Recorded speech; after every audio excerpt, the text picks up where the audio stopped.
My sister's secret destroys my engagement, and I'm left questioning everything about family. I was always the golden child of the family. At least that's what my sister, Lisa, liked to remind me. She would joke about how I could do no wrong in our parents' eyes while she was the wild one, the troublemaker. Despite her teasing, I loved her. We were close growing up, sharing secrets, dreams, and late-night talks about the future. But now at 28, I wonder if I ever truly knew her. Lisa and I couldn't have been more different. I was the planner, the steady one, the kind of guy who made decisions based on logic and reason. Lisa was a whirlwind, free-spirited, impulsive, and always chasing the next thrill. Where I built a career and a stable life, Lisa flitted from one adventure to another, leaving a trail of chaos in her wake. When I met Emily, my fiancée, I thought I'd finally found the missing piece of my puzzle. She was kind, intelligent, and everything I'd ever wanted in a partner. Lisa adored her too, or so I thought. The two of them got along well, bonding over shared interests like photography and music. Lisa would often joke about how she wanted to borrow Emily for a girls' night out, and I took it as a sign that my sister genuinely liked her. For a while, life felt perfect. Emily and I were planning our wedding, choosing venues, tasting cakes, and even talking about starting a family. Lisa was enthusiastic, offering to help with the bachelorette party and constantly hyping up the wedding on social media. But in hindsight, some moments should have been red flags. The way Lisa hugged Emily a little too long, the inside jokes I wasn't a part of, it all seems so obvious now. Everything fell apart 6 months before the wedding. It was a Saturday afternoon when Emily approached me, her face pale and drawn. She handed me her phone without a word, and my stomach dropped when I saw the messages. They were from Lisa. Explicit, incriminating messages that left no room for doubt. My sister and my fiancé had been having an affair. I felt like the ground had been ripped out from under me. My heart pounded as I read each message, the words blurring together in a haze of betrayal. Emily tried to explain, her voice trembling with guilt and shame. It was a mistake, she said. It didn't mean anything. It only happened a couple of times. But the damage was done. The woman I planned to spend my life with had betrayed me with the one person I trusted most in the world, my own sister. I confronted Lisa that evening. She didn't deny it. In fact, she was shockingly unapologetic. It just happened, she said, shrugging like it was no big deal. Emily and I have a connection, and I couldn't ignore it. A connection? I repeated, my voice shaking. You destroyed my relationship, Lisa. You knew how much I loved her, and you still went behind my back. She crossed her arms, her expression defiant. Maybe you should ask yourself why she came to me in the first place. Her words hit me like a slap. Was she implying this was somehow my fault? That I wasn't enough for Emily? The anger and heartbreak boiling inside me were almost too much to bear. I didn't sleep that night. I couldn't. Every time I closed my eyes, I saw their faces, heard their voices. By morning, I knew I couldn't go through with the wedding. I ended things with Emily and told Lisa I needed space. A lot of space. In the weeks that followed, the fallout was messy. My parents were devastated, torn between their two children. They begged me to forgive Lisa, to keep the family together, but I couldn't. Not yet. Maybe not ever. Lisa, meanwhile, seemed unbothered. She continued living her life as if nothing had happened, posting photos of her latest escapades on social media. Emily moved out of our shared apartment, leaving behind only the ghost of what could have been. Months have passed, but the wound still feels fresh. I've thrown myself into work, trying to rebuild the pieces of my life, but the betrayal lingers like a shadow. I don't know if I'll ever be able to trust again, not a partner, and certainly not Lisa. Family is supposed to be your safe haven, the people who stand by you no matter what. But what happens when the person who's supposed to protect you is the one who cuts you the deepest? I don't have an answer to that yet. All I know is that some scars never fully heal. A father's truth. When I turned 25, I discovered that my whole life was built on a lie. It all started with a phone call from a number I didn't recognize. "Hi, Alex." The voice on the other end was calm, almost too calm, as if the person had been rehearsing. "This is your father." My heart froze. My father was dead. At least that's what I'd been told. Mom had always described him as a hero who died in a car accident, saving another driver. We even had a framed photo of him in the living room. I'd spent years looking at it, imagining what kind of man he'd been. A hero, a selfless man who put others above himself. My mom spoke about him with a sense of pride and sorrow that I'd grown to accept without question. "You've got the wrong number," I snapped, assuming it was some cruel prank. But he kept talking, listing details no stranger could possibly know. My grandfather's old fishing stories, the name of the dog I had as a kid, even the toy train set I got for Christmas when I was 4. Things no one could have guessed or fabricated so easily. By the time the call ended, I wasn't sure whether to be angry, shocked, or intrigued. If this man was telling the truth, it meant everything I believed about my father was a lie. We agreed to meet at a small cafe outside the city.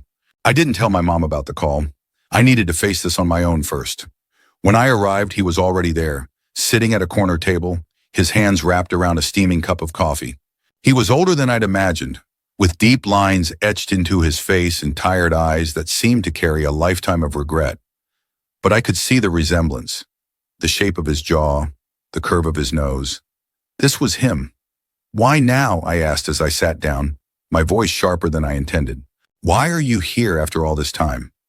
"I never wanted to leave," he began, his voice low and steady.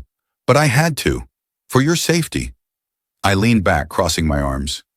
"That's not good enough. Safety from what?" The story he spun was surreal. He claimed he'd been involved in something dangerous, something he refused to elaborate on, and leaving was the only way to protect us. He said he'd tried to stay in touch, but my mom made it clear she wanted nothing to do with him. He described her as firm, but never cruel, always insisting that she was doing what she thought was best for me. "You should have fought harder," I interrupted, my anger spilling over. "You should have been there." He nodded, not trying to argue. "I failed you. I failed both of you. But I want to make it right." He pulled out a stack of letters, yellowed with age, that he'd written over the years but never sent. "I know this doesn't change anything, but I never stopped thinking about you. I watched you grow up from a distance. I saw your high school graduation online. I knew when you got your first job. I was there, in my own way." "You call that being there?" I scoffed, the bitterness in my voice surprising even me. His hands trembled slightly as he placed the letters on the table. "I know I don't deserve it, but I'm asking for a second chance." I didn't know how to respond. For years I'd hated this man, but now he was here, asking for forgiveness I wasn't sure I could give. He wasn't the hero my mom had described, but he wasn't a villain either. He was just human and broken. When I left the cafe, my head was spinning. I decided to tell Mom. Her reaction was immediate and furious. "You don't know what I went through to protect you from him," she yelled. "He was selfish, Alex. He chose himself over us." Her words stung, but I couldn't ignore the doubt creeping into my mind. Was she telling the full story? Or was there more to his departure than either of them wanted to admit? Over the next few weeks, I couldn't stop thinking about him. The letters sat untouched on my desk, a constant reminder of the choice I now had to make. Part of me wanted to burn them, to erase him from my life entirely. But another part of me, an angry, curious part, wanted answers. Finally, one evening, I opened the first letter. It was dated the year he left. The handwriting was shaky, as if he'd written it in a hurry. It was a mix of apologies and promises, all laced with the same regret I'd seen in his eyes at the cafe. By the time I finished reading, I felt hollow. I don't know if I'll ever forgive him. I don't know if he deserves it. But for the first time in my life, I'm starting to realize that the truth isn't as simple as I thought. And maybe, just maybe, it's worth trying to piece together the fragments of what could have been. I witnessed my boss cross a line with my friend, but I stayed silent. Now she's reaching out after a decade. For the past 10 years, I've carried a secret that has felt like a ticking time bomb. Every day I ask myself whether I made the right choice. And every night I lie awake, haunted by what I did, or rather, what I didn't do. It all started when I was 24, working as an intern in a prestigious, high-pressure law firm. Back then, I was young, ambitious, and desperate to prove myself. The partners were larger-than-life figures, intimidating and untouchable. Among them, Mr. Vincent stood out. His reputation for brilliance and ruthlessness preceded him. He was the kind of man who could make or break your career with a single look. One night I stayed late at the office, poring over case files for a major trial. The building was quiet except for the soft hum of the cleaning crew's vacuums in the distance. It was close to midnight when I heard voices coming from Mr. Vincent's office. At first I ignored them, but then I recognized one of the voices. It was Claire, another intern and a close friend. Her voice trembled as she spoke. "Please, Mr. Vincent, I just need more time." I froze, my ears straining to catch the conversation. I didn't want to eavesdrop, but something in her tone made it impossible to walk away. "No excuses, Claire," he said sharply. "If you want to succeed here, you have to show me you're willing to go the extra mile." Their exchange grew more heated. Claire's voice cracked, and I heard the unmistakable sound of something crashing. A chair, a file, maybe even her composure. My stomach twisted in knots. I knew I should step in, but fear paralyzed me. What if I misunderstood? What if confronting him ruined my career?